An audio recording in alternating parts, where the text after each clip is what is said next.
ਦੋਨਾਂ ਮੁਲਕਾਂ ਦੇ ਵਿੱਚ ਇਸ ਟਾਈਮ ਸੱਤਾਧਾਰੀ ਨੇ, ਉਸ ਟਾਈਮ ਵੀ ਸੱਤਾਧਾਰੀ ਜਿਹੜੇ ਉਹ ਰਹੇ। ਉਹਨਾਂ ਨੇ ਆਪਣੀਆਂ ਕਹਿ ਲਓ ਵੀ ਕੁਰਸੀਆਂ ਮਾਣੀਆਂ, ਉਹਨਾਂ ਨੇ ਸੱਤਾ ਭੋਗੀ। ਮੋਢੀ ਜਿਹੜੇ ਉਸ ਚੀਜ਼ ਦੇ ਵਿੱਚ ਉੱਥੇ ਉਹ ਰਹੇ, ਪਰ ਕਿਤੇ ਨਾ ਕਿਤੇ ਇਸ ਸਾਰੇ ਕਾਸੇ ਦੇ ਵਿੱਚ ਜੋ ਖਲਾਰ ਹੋਇਆ, ਜੋ ਉਜਾੜਾ ਹੋਇਆ, ਉਹ ਪੰਜਾਬ ਦਾ ਹੋਇਆ। ਜੀ ਬਿਲਕੁਲ। ਜਦੋਂ ਇਹ ਜੂਨ ਦੇ ਵਿੱਚ ਪ੍ਰਵੀਨ ਖਬਰਾਂ ਆਉਣੀਆਂ ਉਸ ਸਾਲ ਦੇ ਵਿੱਚ ਸ਼ੁਰੂ ਹੋ ਗਈਆਂ ਸੀਗੀਆਂ ਵੀ ਪੰਜਾਬ ਦੇ ਹਿੱਸੇ ਕੀਤੇ ਜਾਣੇ ਆ। ਫਿਰ ਉਹਨਾਂ ਨੂੰ ਇਹ ਨਾ ਪਤਾ ਲੱਗੇ ਵੀ ਕਿਸ ਆਧਾਰ ਦੇ ਉੱਤੇ ਜਿਹੜੇ ਉਹ ਹਿੱਸੇ ਹੋਣ, ਕਿਹੜੀ ਥਾਂ ਵਿੱਚ ਰਵੇ, ਕਿਹੜੀ ਜਿਹੜੀ ਉਹ ਬਾਹਰ ਰਵੇ। ਉਹਨਾਂ ਨੇ ਉਹ ਜਿਹੜਾ ਰੈਡਕਲਿਫ ਬੰਦਾ ਸੀਗਾ ਉਸ ਨੂੰ ਸੱਦਿਆ। ਉਸਨੇ ਆਪਣੀ ਮਨਮਰਜ਼ੀ ਦੇ ਹਿਸਾਬ ਜਿਹਦੇ ਨਾਲ ਉਹ ਜਿਹੜੀ ਰੈਡਕਲਿਫ ਲਾਈਨ, ਜੋ ਕਿ ਇਸ ਟਾਈਮ ਬਾਰਡਰ ਦੀ ਲਾਈਨ ਹੈ ਪ੍ਰਵੀਨ, ਉਹ ਜਿਹੜੀ ਉਹ ਬਣੀ। ਤੇ ਉਹਦੇ ਕਰਕੇ ਆਪਾਂ ਜਿਹੜਾ ਦੇਖਿਆ ਵੀ ਬਹੁਤ ਸਾਰੀਆਂ ਚੀਜ਼ਾਂ ਜਿਹੜੀਆਂ ਆ ਉਹ ਖਿੰਡ ਪੁੰਡ ਗਈਆਂ। ਉਸ ਸਮੇਂ ਦੇ ਵਿੱਚ ਸਾਰੇ ਜਣੇ ਇਕੱਠੇ ਹੀ ਰਹਿੰਦੇ ਸੀਗੇ, ਚਾਹੇ ਕੋਈ ਚੜ੍ਹਦੇ 'ਚ ਸੀ, ਚਾਹੇ ਕੋਈ ਲਹਿੰਦੇ 'ਚ ਸੀਗੇ। ਲਹਿੰਦੇ ਵਾਲੇ ਚੜ੍ਹਦੇ ਪਾਸੇ ਆਏ, ਚੜ੍ਹਦੇ ਵਾਲੇ ਲਹਿੰਦੇ ਪਾਸੇ ਨੂੰ ਜਿਹੜੇ ਉਹ ਗਏ। ਤੇ ਇਸ ਵੱਡੇ ਡਿਸਪਲੇਸਮੈਂਟ ਦੇ ਵਿੱਚ ਇੰਨੇ ਵੱਡੇ ਲੋਕਾਂ ਦਾ ਉਜਾੜਾ, ਉਹਨਾਂ ਨੂੰ ਘਰੋਂ ਬੇਘਰ ਇੱਕ ਹਿਸਾਬ ਦੇ ਨਾਲ ਜਿਹੜਾ ਉਹ ਹੋ ਜਾਣਾ, ਦੁਨੀਆ ਦੇ ਇਤਿਹਾਸ ਦੇ ਵਿੱਚ ਅਜਿਹੀ ਕੋਈ ਹੋਰ ਉਦਾਹਰਣ ਜਿਹੜੀ ਉਹ ਨਹੀਂ ਮਿਲਦੀ।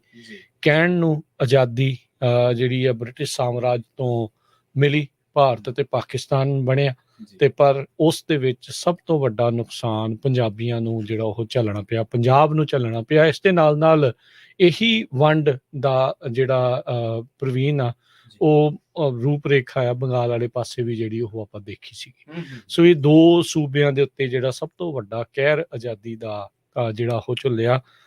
ਮੈਂ ਅਕਸਰ ਗੱਲ ਕਰਦਾ ਉਹਨਾਂ ਪ੍ਰਵੀਨ ਵੀ, ਉਹ ਮੈਨੂੰ ਹਮੇਸ਼ਾ ਉਹ ਮੂਵੀ ਦਾ ਡਾਇਲੋਗ ਚੇਤਾ ਰਹਿੰਦਾ, ਜ਼ਹਿਨ ਦੇ ਵਿੱਚ ਪੱਕਾ ਲਿਖਿਆ ਗਿਆ ਆ ਵੀ 47 ਦੇ ਵਿੱਚ ਆਜ਼ਾਦੀ ਮਿਲੀ ਨਹੀਂ, ਆਜ਼ਾਦੀ ਫੈਲ ਗਈ। ਜਿੱਦਾਂ ਇੱਕ ਬਿਮਾਰੀ ਪੰਜਾਬ ਦੇ ਵਿੱਚ ਜਾਂ ਕੋਈ ਹੈਜ਼ਾ ਹੁੰਦਾ ਜਾਂ ਕੋਈ ਹੋਰ ਹੁੰਦੀ ਆ, ਉਹ ਚੀਜ਼ ਜਿਹੜੀ ਉਹ ਫੈਲੀ ਹੁੰਦੀ ਆ, ਉਸੇ ਤਰੀਕੇ ਦੇ ਨਾਲ ਆਜ਼ਾਦੀ ਫੈਲੀ। ਲਹੂ ਦੀਆਂ ਨਦੀਆਂ ਜਿਹੜੀਆਂ ਆ ਉੱਥੇ ਵਗੀਆਂ, ਲੱਖਾਂ ਹੀ ਲੋਕ ਜਿਹੜੇ ਆ ਪ੍ਰਵੀਨ ਉਦੋਂ ਉਹਨਾਂ ਨੂੰ ਆਪਣੀਆਂ ਜਾਨਾਂ ਤੋਂ ਹੱਥ ਜਿਹੜੇ ਉਹ ਧੋਣੇ ਪਏ, ਬੇਪੱਤੀਆਂ ਹੋਈਆਂ।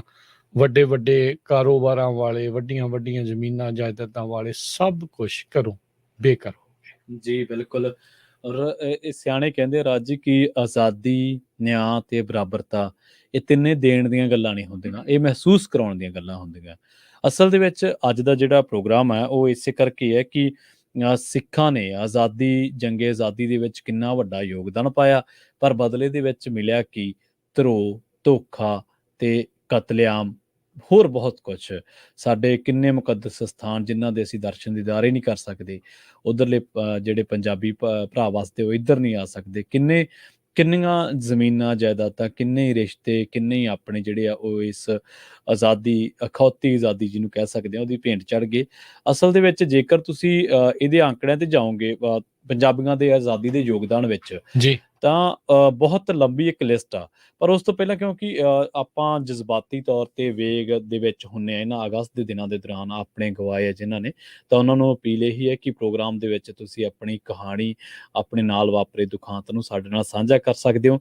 ਅੱਜ ਅਸੀਂ ਹਿੰਦੁਸਤਾਨ ਦੇ ਪਰਸਪੈਕਟਿਵ ਤੋਂ ਆਜ਼ਾਦੀ ਨੂੰ ਡਿਸਕਸ ਨਹੀਂ ਕਰ ਰਹੇ, ਅੱਜ ਅਸੀਂ ਪੰਜਾਬ ਦੇ ਪਰਸਪੈਕਟਿਵ ਤੋਂ ਆਜ਼ਾਦੀ ਨੂੰ ਡਿਸਕਸ ਕਰ ਰਹੇ ਹਾਂ। ਪੰਜਾਬ ਨੇ ਬਹੁਤ ਕੁਛ ਗਵਾਇਆ। 22 ਜ਼ਿਲ੍ਹੇ ਪਾਕਿਸਤਾਨ ਦੇ ਵਿੱਚ ਰਹਿ ਗਏ, 14 ਸਾਡੇ ਹਿੱਸੇ ਆਏ। 5 ਦਰਿਆ ਜਿਨ੍ਹਾਂ ਦੇ ਰਾਹੀਂ ਅਸੀਂ ਦੁਨੀਆ ਦੇ ਉੱਤੇ ਰਾਜੇ ਸਾਂ, ਉਹਨਾਂ ਦੇ ਵਿੱਚੋਂ 2.5 ਹੋ ਗਏ, ਅੱਧ ਹੋ ਗਿਆ। ਇਸ ਤੋਂ ਇਲਾਵਾ ਜਿਹੜੀ ਕਤਲੋਗਾਰਤ ਮੱਚੀ, 10 ਤੋਂ ਲੈ ਕੇ 12 ਲੱਖ ਪੰਜਾਬੀ ਜਿਹੜਾ ਇਸ ਅਖੌਤੀ ਆਜ਼ਾਦੀ ਦੀ ਭੇਂਟ ਚੜ੍ਹ ਗਿਆ। ਸੋ ਜਿਹੜੀਆਂ ਚੀਜ਼ਾਂ ਸੀ ਵਾਪਰੀਆਂ ਤਾਂ ਬੇਸ਼ੱਕ ਉਹਨਾਂ ਦੇ ਹਿਸਾਬ ਨਾਲ ਜਿਨ੍ਹਾਂ ਨੇ ਰਾਜ ਭਾਗ ਚਾਹੁੰਦੇ ਸੀ, ਜਿਹੜੇ ਉਹ ਆਪਦਾ ਰਾਜ ਭਾਗ ਲੈ ਗਏ, ਪਰ ਪੰਜਾਬੀ ਜਿਹੜੇ ਆ ਉਹਨਾਂ ਨੇ ਦੇਸ਼ ਦੇ ਵਿੱਚੋਂ ਸਭ ਤੋਂ ਵੱਡੀ ਕੀਮਤ ਇਸ ਅਖੌਤੀ ਆਜ਼ਾਦੀ ਦੀ ਅਦਾ ਕੀਤੀ।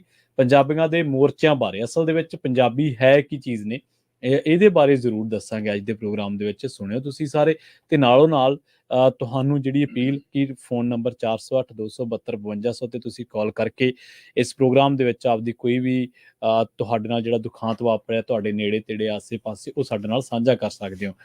ਅਸਲ ਦੇ ਵਿੱਚ ਰਾਜ ਜੀ, ਜਦੋਂ 1849 ਦੇ ਵਿੱਚ ਖਾਲਸਾ ਰਾਜ ਦਾ ਅੰਤ ਹੋ ਗਿਆ ਸੀਗਾ, ਤੇ ਉਸ ਤੋਂ ਬਾਅਦ ਫਿਰ ਪੰਜਾਬੀ ਉਦੋਂ ਗੁਲਾਮ ਜਿਹੜੀ ਹੈ ਪ੍ਰਵਿਰਤੀ ਦੇ ਮਾਲਕ ਨਹੀਂ ਸੀ। ਹਾਲਾਂਕਿ ਬ੍ਰਿਟਿਸ਼ ਤਾਂ ਆ ਗਏ ਸੀ, ਤੁਹਾਨੂੰ ਪਤਾ ਹਿੰਦੁਸਤਾਨ ਦੇ ਵਿੱਚ ਜੀ, ਬਹੁਤ ਜੀ। ਪਹਿਲਾਂ।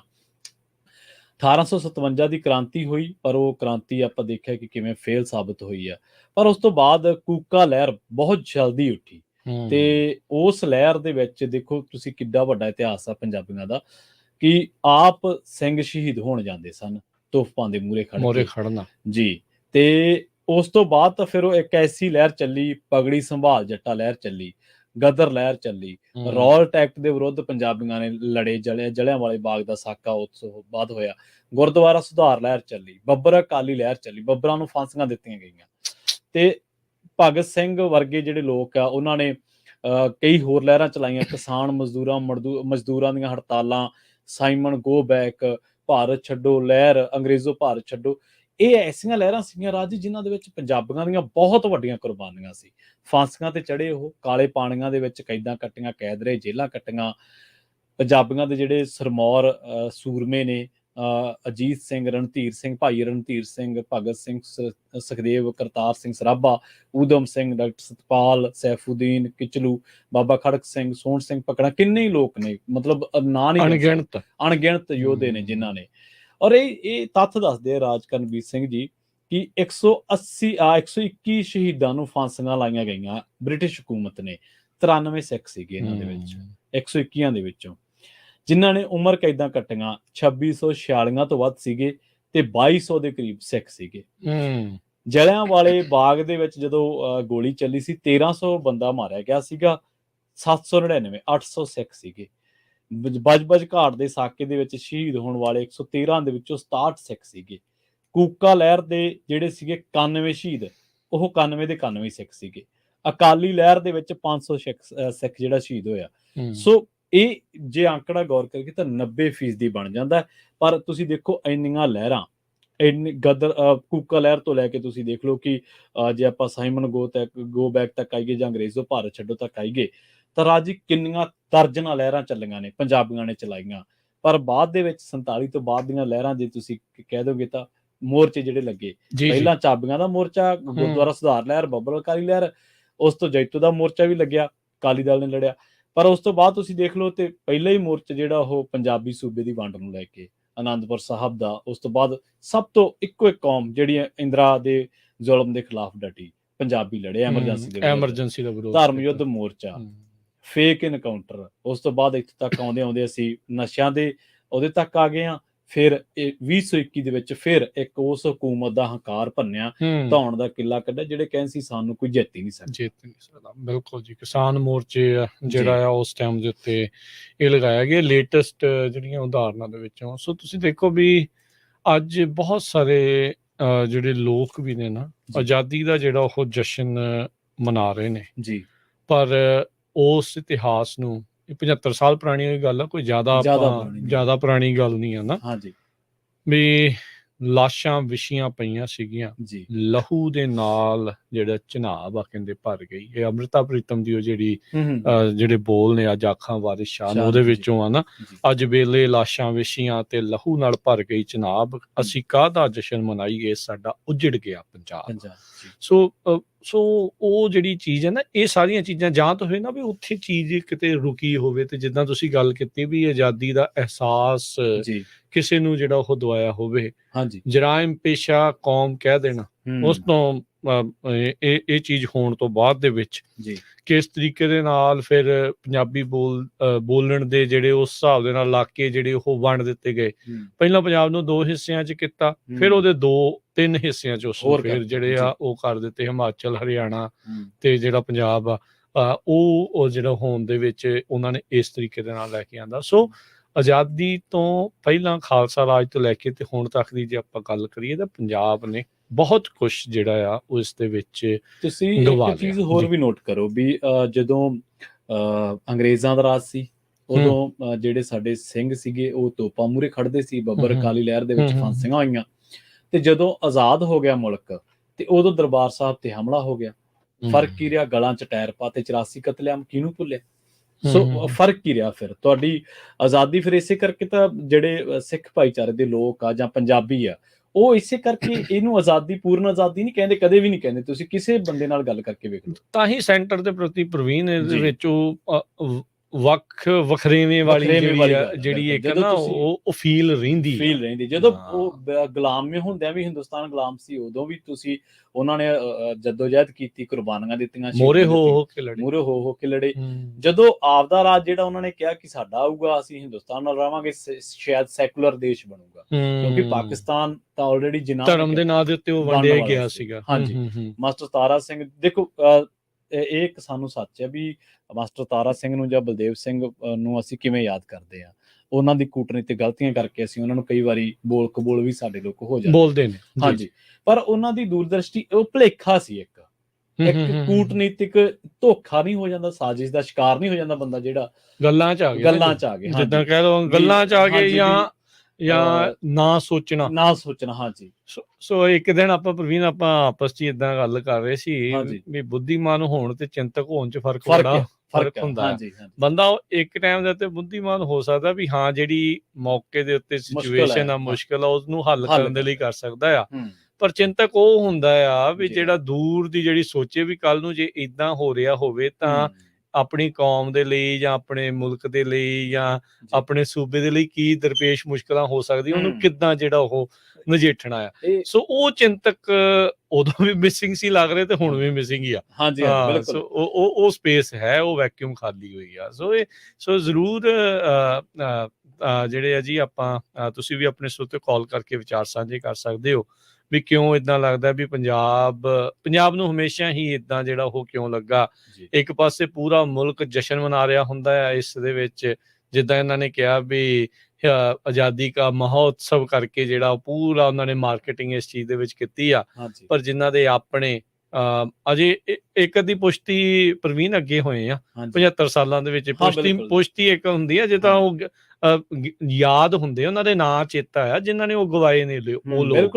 ਅਜੇ ਉਹ ਨਾਮ ਨਹੀਂ, ਇਹ ਵੀ ਨਹੀਂ ਹੈ ਵੀ ਆਪਣਾ ਨਾਮ ਜਿਹੜੇ ਗਵਾਚ ਗਏ ਨੇ, ਉਹ ਨਾਮ ਅਜੇ ਰੀਸੈਂਟਲੀ ਯਾਦ ਆ ਉਹਨਾਂ ਸਾਰਿਆਂ ਨੂੰ। ਸੋ ਉਹ ਜਦੋਂ ਗਵਾ ਲਏ ਜਾਂਦੇ ਆ ਵੀ ਉਹ ਕਾਹਦੀ ਫਿਰ ਉਹਨਾਂ ਨੂੰ ਆਜ਼ਾਦੀ ਨੂੰ ਫਿਰ ਉਹ ਜਿਹੇ ਦਿਨਾਂ ਤੋਂ ਉਹਨਾਂ ਨੂੰ ਕੋਈ ਖੁਸ਼ੀ ਨਹੀਂ। ਜਿਹੜਾ ਇੱਕ ਬੇਗਾਨੀ ਹੋਣ ਦੀ ਜਿਹੜੀ ਭਾਵਨਾ ਤੇ ਉਹ ਉਜਾੜਾ ਜਿਹੜਾ ਹੋਇਆ ਆ ਉਸ ਦੀ ਜਿਹੜੀ ਆ ਉਹ ਗੱਲ ਹੁੰਦੀ ਆ। ਉਹਨਾਂ ਦਿਨਾਂ ਦੇ ਨਾ ਕੋਈ ਵੀ ਪ੍ਰਵੀਨ ਲੋਕਾਂ ਨਾਲ ਗੱਲ ਕਰਕੇ ਦੇਖ ਲਿਓ, ਉਹਨਾਂ ਨੇ ਇਹ ਨਹੀਂ ਕਹਿਣਾ ਵੀ ਆਜ਼ਾਦੀ ਆਈ ਸੀਗੀ ਜਾਂ ਆਜ਼ਾਦੀ ਮਿਲੀ, ਉਹਨਾਂ ਨੇ ਕਹਿਣਾ ਰੌਲੇ ਦੇ ਦਿਨਾਂ 'ਚ। ਉਹ ਪੱਕੇ ਵੱਢ ਟੁੱਕ ਜਦੋਂ ਹੋਈ, ਜਦੋਂ ਜਿਹੜਾ ਸਾਨੂੰ ਜਿਹੜਾ ਆ ਪ੍ਰਵਾਸ ਸੀ, ਇੱਕ ਹਿਸਾਬ ਦੇ ਨਾਲ ਪ੍ਰਵਾਸ ਹੀ ਕਰਨਾ ਪਿਆ ਉਦੋਂ ਵੀ ਇੱਕ ਥਾਂ ਦੇ ਉੱਤੇ ਸਾਰਾ ਕੁਝ ਸੈੱਟ ਸੀ, ਸਾਰਾ ਕੁਝ ਸੀਗਾ, ਸਾਰਾ ਕੁਝ ਸੀ।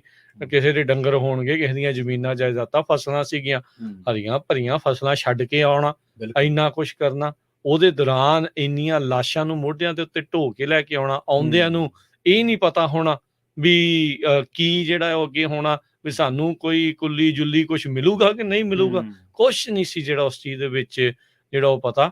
ਸੋ ਇਹ ਬਹੁਤ ਹੀ ਅਨਿਆਂ ਇੱਕ ਹਿਸਾਬ ਦੇ ਨਾਲ ਪੰਜਾਬ ਦੇ ਨਾਲ ਇਹ 47 ਦੇ ਵਿੱਚ ਜਿਹੜਾ ਹੋਇਆ। ਆਲਦੋ ਬਹੁਤ ਸਾਰੇ ਲੋਕ ਹੁਣ ਉਹਨਾਂ ਨੂੰ ਭੁੱਲਣ ਦੀ ਜਿਹੜੀ ਉਹ ਗੱਲ ਕਰਦੇ, ਜਿੱਦਾਂ ਆਪਾਂ ਨੂੰ ਉਹ ਕਹਿੰਦੇ ਸੀਗੇ ਨਾ ਵੀ 84 ਨੂੰ ਭੁੱਲ ਜਾਓ, ਵੀ ਇਹ ਤਾਂ ਪੁਰਾਣੀ ਗੱਲ ਹੋ ਗਈ ਆ। ਭਾਈ ਤੁਸੀਂ ਆਜ਼ਾਦੀ 75 ਸਾਲ ਵਾਲੀ ਉਹ ਤਾਂ ਭੁੱਲਣ ਨਹੀਂ ਡੇ, ਜਦੋਂ ਮਿਲੀ ਸੀਗੀ ਵੀ ਉਹ ਤਾਂ ਭੁੱਲਦੇ ਨਹੀਂ। ਸਾਨੂੰ ਕਈ ਵਾਰੀ ਉਹ ਏਦਾਂ ਦੀਆਂ ਸਲਾਹਾਂ ਦੇਣ ਆ ਜਾਂਦੇ ਨੇ ਕਈ ਲੋਕ, ਹਨਾ। ਏਦਾਂ ਦੀਆਂ ਚੀਜ਼ਾਂ ਤੇ ਕਰਦੇ ਹੋਏ ਜਿਹੜੀ ਇਹ ਬੇਗਾਨੇ ਹੋਣ ਦੀ ਭਾਵਨਾ ਸਾਨੂੰ ਬਾਰ-ਬਾਰ ਜਤਾਉਂਦੇ ਆ। ਸੋ ਇਸ ਕਰਕੇ ਆਜ਼ਾਦੀ ਨੂੰ ਜਿਹੜਾ ਪੰਜਾਬੀ ਆ ਨਾ, ਬਹੁਤੇ ਜਿਹੜੇ ਇਸ ਚੀਜ਼ ਨੂੰ ਸਮਝਦੇ ਆ, ਉਹ ਇਸ ਨੂੰ ਕੋਈ ਬਹੁਤਾ ਖੁਸ਼ੀ ਵਾਲਾ ਦਿਨ ਨਹੀਂ ਮੰਨਦੇ। ਉਹ ਪੰਜਾਬ ਦੇ ਜਿਹੜੇ ਉਜਾੜੇ ਦਾ ਇਸ ਨੂੰ ਦਿਨ ਦੇ ਵਜੋਂ ਜਿਹੜਾ ਉਹ ਦੇਖਦੇ ਆ। ਹੁਣ ਤੁਸੀਂ ਦੇਖੋ, ਕਿਸੇ ਨੇ ਖੂਬ ਲਿਖਿਆ ਆ ਵੀ ਰਾਤੀ ਜ਼ਿਲ੍ਹਾ ਲਾਹੌਰ ਸੀ ਮੇਰਾ, ਦਿੜ ਚੜ੍ਹਦੇ ਨੂੰ ਅੰਮ੍ਰਿਤਸਰ ਹੋਇਆ, ਕੱਲੇ ਨਹੀਂ ਮੈਂ ਅਥਰੂ ਕੇਰੇ, ਮੇਰੇ ਨਾਲ ਪੰਜਾਬ ਸੀ ਰੋਇਆ। ਸੋ 5 ਤੋਂ 2.5 ਆਬ ਜਿਹੜੇ ਆ ਇਸ ਦਿਨ ਜਿਹੜੇ ਉਹ ਰਹਿ ਗਏ ਪ੍ਰਵੀਨ, ਵੀ ਔੜਦਿਆਂ ਨੂੰ ਇਹ ਨਹੀਂ ਸੀ ਪਤਾ ਵੀ ਕੱਲ ਨੂੰ ਕਿੱਥੇ ਜਾਣਾ ਆ, ਕੀ ਸਾਡਾ ਜਿਹੜਾ ਹੋਣਾ ਆ। ਲਾਹੌਰੋਂ ਅੰਮ੍ਰਿਤਸਰ ਕਿੱਥੇ ਇੰਨੇ ਲਾਗੇ ਹੋਣ ਦੇ ਬਾਵਜੂਦ ਵੀ ਕਿੰਨੀਆਂ ਦੂਰੀਆਂ ਜਿਹੜੀਆਂ ਉਸ 'ਚ ਆਪਾਂ ਨੂੰ ਪੈ ਗਈਆਂ ਜੀ। ਸੋ ਸੋਤੇ ਤੁਸੀਂ ਵੀ ਕਾਲ ਕਰ ਸਕਦੇ ਹੋ ਨੰਬਰ 408272 ਦੇ ਉੱਤੇ। ਤੇ ਪ੍ਰਵੀਨ ਆਪਣੇ ਨਾਲ ਜੁੜੇ ਨੇ ਪਰਮਿੰਦਰ ਜੀ। ਸਤਿ ਸ਼੍ਰੀ ਅਕਾਲ ਰਾਜਕਰਨ ਵੀਰ, ਪ੍ਰਵੀਨ ਤੇ ਰੇਡੀਓ ਪੰਜਾਬੀ ਨਾਲ ਜੁੜ ਬੈਠੇ ਸਾਰੇ ਵੀਰ ਭੈਣਾਂ ਨੂੰ ਜੀ। ਸਤਿ ਸ਼੍ਰੀ ਅਕਾਲ। ਹਾਂਜੀ, ਆਪਣੇ ਦੇਖੋ ਯਾਦ ਕਰਦੇ ਆ ਉਹਨਾਂ ਸ਼ਹੀਦਾਂ ਨੂੰ ਜਿਨ੍ਹਾਂ ਨੇ ਸ਼ਹੀਦੀਆਂ ਦਿੱਤੀਆਂ ਤੇ ਵੰਡਾਂ ਪਾਈਆਂ, ਜਿਨ੍ਹਾਂ ਨੇ ਜੀ ਉਹਨਾਂ ਨੇ ਵਿੱਚੋਂ ਲਾਹੇ ਖੱਟੇ ਆ। ਜਿਹੜੇ ਚੋਰ ਮੋਰੀਆਂ ਸੀਗੇ ਰੱਖਦੇ ਸੀਗੇ, ਅੱਜ ਵੀ ਉਹੀ ਕੁਛ ਹੋ ਰਿਹਾ। ਜੀ ਝੰਡੇ ਵੇਚ ਰਹੇ, ਸਾਰਾ ਕੁਛ। ਦੇਖੋ ਗਰੀਬ ਉਦੋਂ ਵੀ ਮਰ ਰਿਹਾ, ਅੱਜ ਵੀ ਮਰ ਰਿਹਾ ਜੀ। ਜੀ ਬਿਲਕੁਲ। ਤੇ ਸਾਰਾ ਆਜ਼ਾਦੀ ਦਾ ਦਿਨ ਮਨਾਉਣਾ, ਉਹਨਾਂ ਨੂੰ ਤਾਂ ਕਿੱਦਾਂ ਕਹਿ ਲਓ ਵੀ ਦਿਹਾੜੀ ਦੇ ਸੰਧੇ ਪਏ ਹੁੰਦੇ, ਰੋਟੀ ਦੇ ਸੰਧੇ ਪਏ ਹੁੰਦੇ। ਇਸ ਕਰਕੇ ਇਹਨਾਂ ਨੂੰ ਲਾਹਣ ਦਿਆ ਏਦਾਂ ਦੇ ਬੰਦੇ ਜਿਹੜੇ ਬਸ ਦਿਨ ਦੀ ਦਿਨ ਉਹਨਾਂ ਸ਼ਹੀਦਾਂ ਨੂੰ, ਉਹਨਾਂ ਮਹਾਨ ਯੋਧਿਆਂ ਨੂੰ ਦਿਨ ਦੀ ਦਿਨ ਵੀ ਬਸ ਐਵੇਂ ਜਾਬਤੇ ਪੂਰੇ ਕਰਦੇ ਆ, ਮੂੰਹ ਕਰਦੇ ਆ। ਹਾਂਜੀ, ਉਹਨਾਂ ਨੂੰ ਯਾਦ ਕਰਨਾ ਚਾਹੀਦਾ, ਦਿਲੋਂ ਯਾਦ ਕਰੋ। ਜਿਹੜੇ ਹੱਕ ਬਣਦੇ ਆ ਤੁਸੀਂ ਉਹਨਾਂ ਨੂੰ ਦੇਵੋ। ਉਹਦੇ ਤੇ ਡਾਂਗਾਂ ਖਾਣੀਆਂ ਪੈ ਰਹੀਆਂ ਅੱਜ ਵੀ। ਦੇਖੋ ਕਿੰਨਾ ਜਿਹੜੇ ਆਪਣੇ ਹੱਕ ਮੰਗਦੇ ਉਹਨਾਂ ਦਾ ਕਿੰਨਾ ਆਪਣੇ ਵੀਡੀਓ ਵਾਇਰਲ ਹੁੰਦੀਆਂ ਵਾ। ਇਹ ਚੀਜ਼ਾਂ ਹੋਣੀਆਂ ਨਹੀਂ ਚਾਹੀਦੀਆਂ ਹਨ ਜੀ। ਬਿਲਕੁਲ, ਇਹ ਜਿਹੜਾ ਆਜ਼ਾਦੀ ਨਹੀਂ, ਇਹ ਤਾਂ ਕਾਲਾ ਝੰਡੇ ਇਹਨਾਂ ਨੂੰ ਦਿਖਾ ਦੇਣੇ ਚਾਹੀਦੇ। ਕਿਹੜੀ ਆਜ਼ਾਦੀ ਤੁਸੀਂ ਸ਼ਮੂਲੀਅਤ ਕਰ ਰਹੇ ਆ, ਆਪਣੇ ਲੋਕ ਦਿਖਾਵਾ ਕਰ ਰਹੇ ਸਾਰਾ ਕੁਝ ਜੀ। ਥੈਂਕ ਯੂ ਜੀ, ਥੈਂਕ ਯੂ ਪਰਮਿੰਦਰ ਜੀ, ਧੰਨਵਾਦ ਜੀ। ਟਾਈਮ ਦਿੰਦਾ, ਸ਼ੁਕਰੀਆ। ਆਪਣੇ ਨਾਲ ਅਗਲੇ ਕਾਲਰ ਜੁੜੇ ਨੇ ਗੁਰਤਰਨ ਜੀ। ਹਾਂਜੀ, ਸਤਿ ਸ਼੍ਰੀ ਅਕਾਲ ਗੁਰਤਰਨ ਜੀ। ਸਤਿ ਸ੍ਰੀ ਅਕਾਲ ਜੀ, ਦੋਨਾਂ ਨੂੰ ਸਤਿ ਸ੍ਰੀ ਅਕਾਲ। ਸਤਿ ਸ਼੍ਰੀ ਅਕਾਲ ਜੀ। ਸਤਿ ਸ਼੍ਰੀ ਅਕਾਲ ਜੀ। ਇਹ ਮੇਰੀ 4-4.5 ਸਾਲ ਦੀ ਉਮਰ ਸੀਗੀ ਜਦੋਂ ਪਾਕਿਸਤਾਨ ਬਣਿਆ ਜੀ। ਤੇ ਸਾਡੇ 15-16 ਪਰਿਵਾਰ ਸੀ ਉੱਥੇ। ਸਾਡੇ 8-9-10 ਤਾਂ ਕਰ ਸਕੇ ਸੀ, ਜਮਾਂ ਚਾਚੇ ਤਾਏ ਜਮਾਂ ਹੀ ਸਕੇ। ਤੇ ਹੋਰ ਸੀ 2-3-4 ਪਰਿਵਾਰ ਸਾਡੇ ਪਿੰਡ ਚੋਂ 15-16 ਪਰਿਵਾਰ ਸੀਗੇ। ਹਾਂਜੀ। ਉੱਥੇ ਸਾਡਾ ਸਭ ਤੋਂ ਵੱਡਾ ਇੱਕ ਬਾਬਾ ਜੀ ਸੀਗਾ। ਸਾਡੇ ਬਾਬਾ ਜੀ ਦਾ ਸਗਾ ਭਰਾ ਸੀ। ਉਹਦਾ ਇੱਕ ਦਰਵਾਜ਼ਾ ਵਾ ਸੀ 12 ਗਟਰ, ਬਹੁਤ ਵੱਡਾ ਇੱਕ ਦਰਵਾਜ਼ਾ ਸੀ। ਉਸ ਵੇਲੇ ਉਹ ਨਿਧਾਨ ਸਾਹਿਬ ਦੀ ਢਾਣੀ ਬਣਾਈ ਸੀ ਉਹਨੇ। ਇਹ ਉੱਥੇ ਜਦੋਂ ਇਹ ਬਣਿਆ ਤੇ ਪਾਕਿਸਤਾਨ, ਉਹਦੇ ਲੋਕਾਂ ਦੇ ਕੋਠੇ ਭਰੇ ਪਏ ਸਾਰੇ ਛੋਲਿਆਂ ਦੇ, ਸਰੋਂ ਦੇ। ਤੇ ਛੋਲੇ ਸਰੋਂ ਦੇ ਭਰੇ ਪਏ ਬਣ ਗਿਆ। ਤੇ ਫਿਰ ਸਾਰੇ ਕਈ ਗੱਡੇ ਲੱਦ ਲਏ, ਸਮਾਨ ਮੋਟਾ ਸਮਾਨ ਬਾਈ ਦੁਨੀਆ ਮੰਜੇ ਲੈ ਕੇ ਤੁਰ ਪਏ। ਤੇ ਉੱਥੇ ਇੱਕ ਨਹਿਰ ਸੀ, ਸਾਦਕੀ ਨਹਿਰ। ਠੀਕ ਹੈ। ਉਹ ਨਹਿਰ ਤੇ ਪੁਲ ਦੇ ਉੱਤੇ ਮੁਸਲਮਾਨ ਸੀਗੇ, ਮਾਰਦੇ ਵੱਢਦੇ ਲੋਕਾਂ ਨੂੰ। ਨਹਿਰ ਦੇ ਇੱਕ ਪਾਸੇ ਪਾਕਿਸਤਾਨ, ਦੂਜੇ ਪਾਸੇ ਹਿੰਦੁਸਤਾਨ ਸੀਗਾ। ਤੇ ਉੱਥੇ ਮਿਲਟਰੀ ਆ ਗਈ ਕੁਦਰਤੀ। ਜੇ ਸਾਡੇ ਪਰਿਵਾਰ ਨੰਗਲ ਵਾਲੇ ਗੱਡੇ ਲੈ ਕੇ ਮਿਲਟਰੀ ਆ ਗਈ ਤੇ ਮਿਲਟਰੀ ਨੇ ਬਚਾਤੇ ਸਾਰੇ, ਨਿਗਾਹ ਦੇ ਨਹੀਂ ਖਬਰ ਮਰ ਵੀ ਜਾਂਦਾ ਕੋਈ।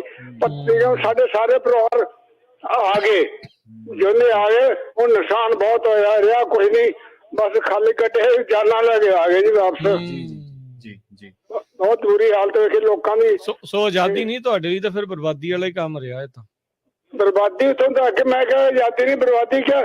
ਦਾਣੇ ਦੇ ਕੋਠੇ ਭਰੇ ਰਹਿ ਗਏ, ਵੇਚਦੇ ਨਹੀਂ ਲੋਕ, ਵੇਚਦੇ ਫੱਗਣ ਚ ਆ ਗਏ। ਟੋਟਲ ਸਣੇ ਘਿਓ, ਸਣੇ ਜੋ ਕੁੱਜੇ, ਜੋ ਮੱਝਾਂ ਡੰਗਰ ਸਭ ਬਲਦ ਲੈ ਕੇ ਤੇ ਗੱਡੇ ਜਾਨਾਂ ਲੈ ਕੇ ਨਿਕਲੇ। ਉਹ ਸਾਡਾ ਇੱਕ ਬਾਬਾ ਸੀ, ਉਹਨੂੰ ਕਿਹਾ ਪਹਿਲਾਂ ਵੀ ਤੁਸੀਂ ਭਾਈ ਪਾਕਿਸਤਾਨ ਬਣਨਾ ਤੇ ਨਿਕਲ ਚੱਲ। ਉਹਦਾ ਮੇਰੇ ਦਰਵਾਜ਼ੇ ਰੱਸ ਕੱਟ ਲਏ, ਉੱਤੇ ਚੜ੍ਹੇ ਦਰਵਾਜ਼ਾ ਸੀ ਕਿਲੇ ਵਰਗਾ। ਤੇ ਜਦੋਂ ਉਹਨੂੰ ਦੱਸਿਆ 12 ਘੰਟੇ ਪਹਿਲਾਂ ਵੀ ਉੱਠ ਖੜੇ ਨਿਧਾਨ ਸਿੰਘ ਮਾਰ ਦੇਣਗੇ ਤੈਨੂੰ। ਫਿਰ ਉਹ ਥੱਲੇ ਪੱਟ ਪੁੱਟ ਕੇ ਉਹਦਾ ਕੱਢਿਆ, ਜੋ ਪੈਸਾ ਪੂਰਾ ਨੱਪਿਆ ਸੀਗਾ। ਤੇ ਸਾਰੀਆਂ ਜਾਨਾਂ ਲੈ ਕੇ ਉਹ ਲੋਕ ਆ ਗਏ। ਸਾਡੇ ਵੀਰੇ ਵਾਲਾ ਕਲਾ ਜ਼ਿਲ੍ਹਾ ਫਰੀਦਕੋਟ ਚ ਪੈਂਦਾ ਜੀ, ਉੱਥੋਂ ਦੇ ਅਸੀਂ। ਮੈਂ ਗੁਰਤਰਨ ਸੰਧੂ ਬੋਲਦਾ ਜੀ। ਤੇ ਗੁਰਤਰਨ ਜੀ, ਫਿਰ ਜਦੋਂ ਚਲੋ ਤੁਸੀਂ ਕਿਹਾ ਵੀ 4-4.5 ਸਾਲ ਤੁਹਾਡੀ ਉਮਰ ਸੀ, ਜਿਉਂ ਫਿਰ ਹੋਸ਼ ਆਈ, ਜਦੋਂ ਤੁਹਾਨੂੰ ਇਹ ਪਤਾ ਲੱਗਾ ਕਾਫੀ ਕੁਛ ਜਿੱਦਾਂ ਕਿਹਾ ਵੀ ਪਿੱਛੇ ਜਿਹੜਾ ਉਹ ਰਹਿ ਗਿਆ, ਆਉਂਦਿਆਂ ਨੂੰ ਫਿਰ ਕਿੰਨਾ ਵਕਤ ਲੱਗਾ ਕੁਛ ਜਿਹੜਾ ਕਹਿ ਲਓ ਵੀ ਆਸਰਾ ਮਿਲਣ ਨੂੰ?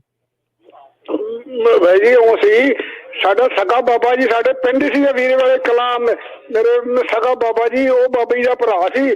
ਤੇ ਅਸੀਂ ਉਹ ਆ ਗਏ ਤੇ ਸਾਨੂੰ ਉਹ ਬਾਬੀ ਦੇ ਘਰ ਵਿੱਚ ਬੈਠੇ ਮਿਲ ਗਏ। ਸਾਡਾ ਬਹੁਤ ਉਹਦਾ ਇੱਥੇ ਚੰਗਾ ਸੀ ਵੀਰੇ ਵਾਲੇ ਕਲਾਂ।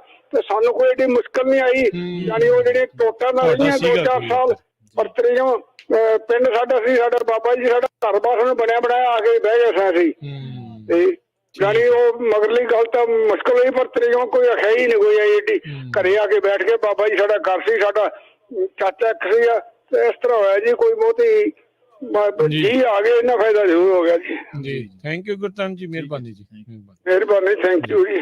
ਸੋ ਇਹਨਾਂ ਦੇ ਆਪਣੇ ਜਿਹੜੇ ਸ਼ਬਦ ਸੀ ਜਿਨ੍ਹਾਂ ਨੇ ਕਿਹਾ ਵੀ ਆਜ਼ਾਦੀ ਨਹੀਂ ਬਰਬਾਦੀ। ਬੜਾ ਖੁਸ਼ ਅਸੀਂ ਉੱਥੋਂ ਗਵਾ ਕੇ ਜਿਹੜਾ ਆਏ, ਇਹ ਤਾਂ ਖੁਸ਼ਕਿਸਮਤ ਸੀਗੇ ਵੀ ਜਦੋਂ ਪਾਰ ਕਰਨ ਲੱਗੇ ਉਦੋਂ ਮਿਲਟਰੀ ਕੋਲ ਸੀ।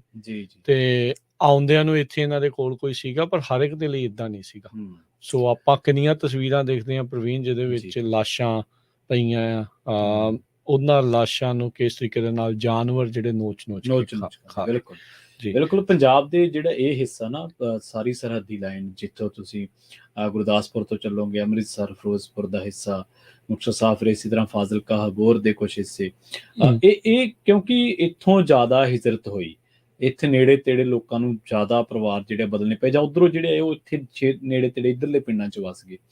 ਸੋ ਉਹ ਜਿਹੜੇ ਉਦੋਂ ਦੇ ਮੰਨ ਲਓ 15-20 ਸਾਲ ਦੀ ਉਮਰ 'ਚ ਸੀਗੇ, ਜਾਂ 10-12 ਸਾਲ ਦੀ ਉਮਰ ਦੇ, ਉਹਨਾਂ ਬਹੁਤੇ ਲੋਕਾਂ ਨਾਲ ਕਈ ਵਾਰੀ ਗੱਲਬਾਤ ਕਰਨ ਦਾ ਸਬੱਬ ਵੀ ਬਣਦਾ ਸੀ। ਉਹ ਦੱਸਦੇ ਹੁੰਦੇ ਸੀ ਸਾਨੂੰ ਕਿੰਨੇ ਸਾਲੀ ਉਹ ਚੀਜ਼ ਚਿੰਗਾੜਾ ਸੁਣਦਾ ਰਿਹਾ ਤੇ ਕਦੇ ਅਸੀਂ ਸੌਂ ਕੇ ਨਹੀਂ ਦੇਖਿਆ। ਮੈਂ ਕਈ ਵਾਰੀ ਇੰਟਰਵਿਊ ਵੀ ਕੀਤੀਆਂ ਆਪਣੇ ਪ੍ਰੋਫੈਸ਼ਨ ਦੇ ਵਿੱਚ ਉਹਨਾਂ ਲੋਕਾਂ ਦੀਆਂ।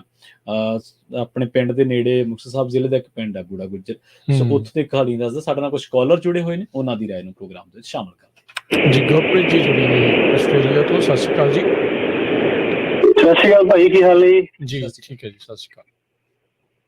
ਹਾਂਜੀ ਭਾਈ, ਮਤਲਬ ਨਾ ਜਿਵੇਂ ਆਪਾਂ ਆਜ਼ਾਦੀ ਦੀ ਗੱਲ ਕਰਦੇ, ਪਰ ਸਭ ਤੋਂ ਵੱਡੀ ਤਰਾਸ਼ਦੀ ਤਾਂ ਇਹ ਆ ਭਾਈ, ਜਦੋਂ ਮਤਲਬ ਆਪਣੇ ਬੰਦੇ ਮਤਲਬ ਪੱਗਾਂ ਬੰਨ੍ਹ ਕੇ ਜਦੋਂ ਇਹ ਚੀਜ਼ਾਂ ਨੂੰ ਸੈਲੀਬ੍ਰੇਟ ਕਰਦੇ ਆ ਜੀ ਭਾਈ, ਉਹ ਸਭ ਤੋਂ ਵੱਡੀ ਤਰਾਸ਼ਦੀ ਆ ਜੀ। ਇੱਥੇ ਤੁਹਾਨੂੰ ਮੈਂ ਦੱਸਦਾ ਵੀ ਇੱਥੇ ਆਸਟ੍ਰੇਲੀਆ ਦੇ ਵਿੱਚ ਜਿੱਦਾਂ ਹੁਣ ਕੱਲ ਆਪਣੇ ਅੱਜ ਤਾਂ 16 ਹੋ ਗਈ, ਕੱਲ ਮਤਲਬ ਇਹਨਾਂ ਨੇ ਮਨਾਈ ਜੀ ਇੱਥੇ, ਆਪਣੇ ਬੰਦੇ ਮਤਲਬ ਫਲੈਗ ਲੈ ਕੇ ਫਿਰਦੇ ਸੀ ਭਾਈ, ਹਨਾ।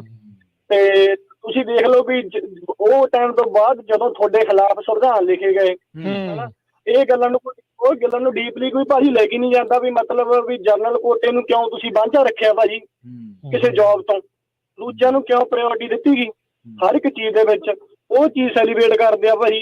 ਤੇ ਦੂਜੀ ਗੱਲ ਦੇਖ ਲਓ, ਸੌਰੀ ਮੈਨੂੰ ਕਰੈਕਟ ਕਰਨਾ, ਉਦੋਂ ਵੀ ਭੈਣ ਜੀ ਉਹਨਾਂ ਇੱਥੇ USA ਤੋਂ ਹੀ ਮਤਲਬ ਇੰਟਰਵਿਊ ਕਰਦੇ ਸੀਗੇ, ਟਾਕ ਕਰਦੇ ਸੀਗੇ, ਜਦੋਂ ਲੋੜ ਪੈਂਦੀ 1962 ਤੋਂ ਆਈ ਥਿੰਕ 68 kg ਗੋਲਡ ਚਾਹੀਦਾ ਸੀ, ਹਨਾ, ਜਦੋਂ ਇਕੱਠਾ ਹੋਇਆ ਭਾਜੀ, ਹਨਾ ਜੀ।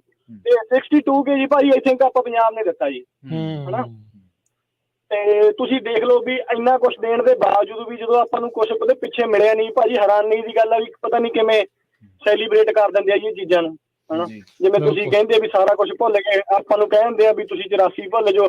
ਆਪ ਜੇ ਇੱਕ ਜਗ੍ਹਾ ਤੇ ਆਪਾਂ ਇਹ ਝੰਡਾ ਉੱਥੇ ਕੇਸਰੀ ਨਿਸ਼ਾਨ ਝਲਾਤਾ ਲਾਲ ਕਿਲੇ ਤੇ, ਉਹਨੂੰ ਕਹਿੰਦੇ ਆ ਤੁਸੀਂ ਕ੍ਰਾਈਮ ਕਰਤਾ। ਆਪਣੇ ਨਾਲ ਨੇਚਰ ਦਾ ਡਿਸਕ੍ਰਿਮੀਨੇਸ਼ਨ ਹੁੰਦਾ ਜੀ, ਉਹਨੂੰ ਮਤਲਬ ਮੰਨਦੇ ਨਹੀਂ ਭਾਜੀ, ਪਤਾ ਨਹੀਂ ਕਿੱਥੇ ਮਤਲਬ ਪਰ ਇਹ ਵੀ ਇਕੱਲੀ ਕੀ ਗੱਲ ਆ ਭਾਈ, ਸੌਰੀ ਮਤਲਬ ਮੈਂ ਜ਼ਿਆਦਾ ਟਾਈਮ ਲੈਣਾ, ਪੱਧਰੀ ਭਾਜੀ ਇਹ ਚੀਜ਼ਾਂ ਦਾ ਭਾਜੀ, ਪੱਧਰੀ ਇਹ ਚੀਜ਼ਾਂ ਦਾ ਬਹੁਤ ਜ਼ਿਆਦਾ ਨੀਵਾਂ ਕਰਤਾ। ਹੁਣ ਅਸੀਂ ਨਾ ਜਿਵੇਂ ਅਸੀਂ ਸ਼ੁਰੂ ਤੋਂ ਇੱਥੇ ਸਵਰਨ ਕਹਿਣ ਨੂੰ ਬਹੁਤ ਸੁਣਦੇ ਸੀ ਭਾਜੀ, ਇੱਥੇ ਜਦੋਂ ਰੀਸੈਂਟ ਆਏ ਨਾ ਇੱਥੇ, ਉਹ ਮੈਂ ਇਹਨੂੰ ਖੁਦ ਗੁਰੂ ਘਰ ਅਸੀਂ ਉਹਨੂੰ ਉਹ ਤੋਂ ਸਵਾਲ ਪੁੱਛੇ ਵੀ ਜਦੋਂ ਤੁਸੀਂ ਲੋਕਾਂ ਦੀਆਂ ਗੱਲਾਂ ਨੂੰ ਅੱਗੇ ਲੈ ਕੇ ਆਉਂਦੇ ਹੋ, ਪਰ ਤੁਸੀਂ ਆਪਦੇ ਨਾ ਤਾਂ ਕਦੇ ਧਰਮ ਨੂੰ ਅੱਜ ਤੱਕ ਉਹਦੇ ਕਿਸੇ ਵੀ ਵਿੱਚ ਕਿਸੇ ਗੱਲ ਦੇ ਵਿੱਚ ਕਿਸੇ ਇੰਟਰਵਿਊ ਵਿੱਚ, ਕਿਉਂਕਿ ਸਭ ਤੋਂ ਮੇਨ ਚੈਨਲ ਮੰਨਿਆ ਜਾਂਦਾ ਭਾਈ, ਇੱਥੇ ਬਹੁਤ ਸੁਣਦੇ ਲੋਕੀ, ਆਪਾਂ ਨੂੰ ਲੱਗਦਾ ਵੀ ਉਹ ਰੀਅਲ ਚੀਜ਼ਾਂ ਦੱਸਦੇ ਆ ਲੋਕਾਂ ਨੂੰ, ਪਰ ਉਹਨਾਂ ਨੇ ਅੱਜ ਤੱਕ ਕਦੇ ਵੀ ਉਹ ਫਿਰ ਕੋਈ ਜਵਾਬ ਨਾ ਆਇਆ ਜੀ ਉਹਨਾਂ ਨੂੰ, ਜਦੋਂ ਅਸੀਂ ਪੁੱਛੇ ਵੀ ਨਾ ਤੁਸੀਂ ਕਦੇ ਧਰਮ ਦੀ ਗੱਲ ਕਰੀ ਆ, ਹਨਾ।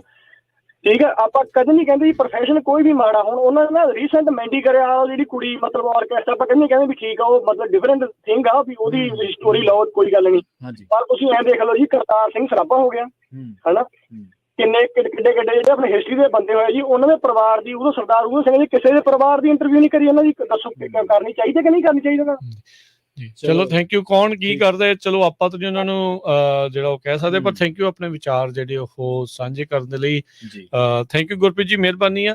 ਅਸੀਂ ਆਪਣੇ ਪੱਧਰ ਦੇ ਉੱਤੇ ਜੋ ਅਸੀਂ ਆਪਣੇ ਕੋਲੋਂ ਕਰ ਸਕਦੇ ਹਾਂ ਅਸੀਂ ਉਹ ਜ਼ਰੂਰ ਕਰਦੇ ਹਾਂ। ਕੌਣ ਕਿੱਦਾਂ ਚੱਲ ਰਿਹਾ, ਇਹ ਜਿਹੜੀ ਜਨਤਾ ਆ, ਜਿਹੜੇ ਲੋਕ ਆ, ਉਸ ਨੂੰ ਚੰਗੀ ਤਰੀਕੇ ਦੇ ਨਾਲ ਪ੍ਰਵੀਨ ਜਾਣਦੇ ਆ, ਸਮਝਦੇ ਆ, ਫਿਰ ਇੱਦਾਂ ਸਵਾਲ ਜਵਾਬ ਫਿਰ ਉਹਨਾਂ ਨੂੰ ਆਪਣੇ ਆਪ ਜਿਹੜੇ ਤੁਸੀਂ ਸਾਰੇ ਜਣੇ ਉਸ ਚੀਜ਼ ਨੂੰ ਕਰ ਲੈਂਦੇ। ਚਲੋ ਆਪਾਂ ਸਾਈਡ ਟਰੈਕ ਨਾ ਹੋਈਏ ਆਪਣੇ ਇਸ